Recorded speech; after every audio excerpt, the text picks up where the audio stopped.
cancer really has taught me so much. Like, never order a wig on the internet.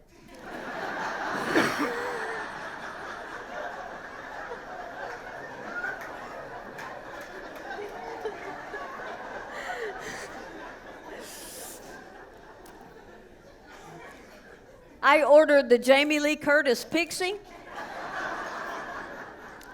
And what they sent me made me look like Joe Pesci from My Cousin Vinny.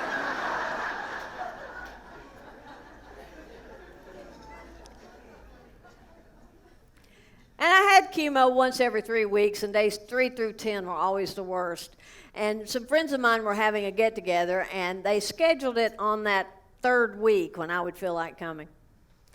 And I was trying to get ready to go, and I couldn't get anything to look right. I mean, that wig was horrible. And, you know, I put on a baseball cap, but without any hair, I looked like Ernest T. Bass from Andy Griffith.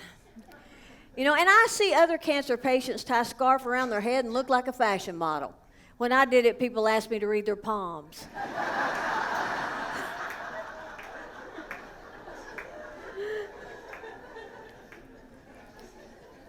Nothing worked.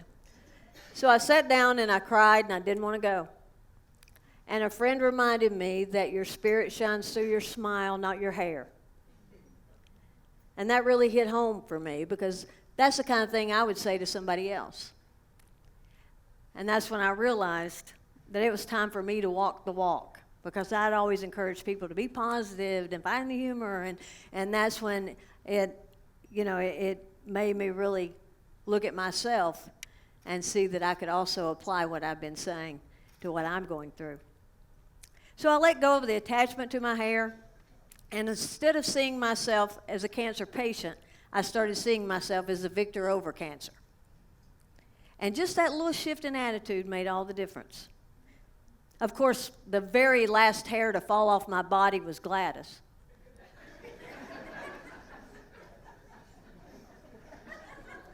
My devoted chin hair.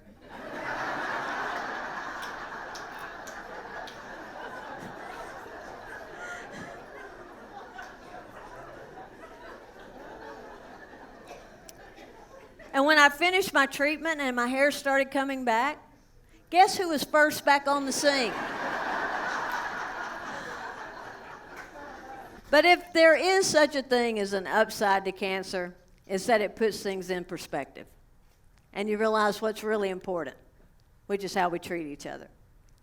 I have a friend who works at a nursing home, and she told me this story about 3 ladies who lived there, all well into their 80s.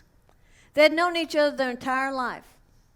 But for 40 years, they barely spoke because of political and religious differences.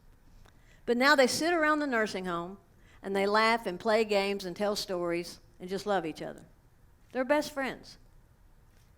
I truly feel blessed that cancer came calling and forced me to face my mortality and gave me the opportunity to assess my life and realize before I was in my 80s that loving, laughing, lifting each other up, that's what matters. People waste so much time and energy focusing on where our lives separate rather than where they connect. Race shouldn't separate us because we're all part of the human race. Which side of the political aisle we sit on shouldn't come between us because we're all Americans.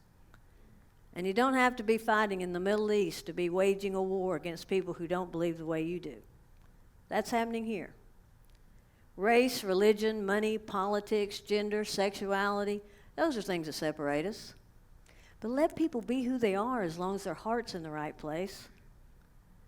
It's uncertain what lies beyond our time on earth, but one thing I do feel pretty sure about. No one will be left out of heaven because they didn't hate enough. We can't lose our humanity. Let's choose to be kind and show compassion and focus on the things that connect us. There's a great lyric in the song, Closer to Love, that says, we're all one phone call from our knees. Life can change in an instant. It's much too short not to celebrate it and to surround ourselves with love and laughter. I want to leave you today by saying that if you ever find yourself faced with this terrible disease, please remember that your spirit shines through your smile, not your hair. And even when your body is weak, your spirit can be strong. And whatever you do, never, ever, ever order a wig on the internet. Thank you so much.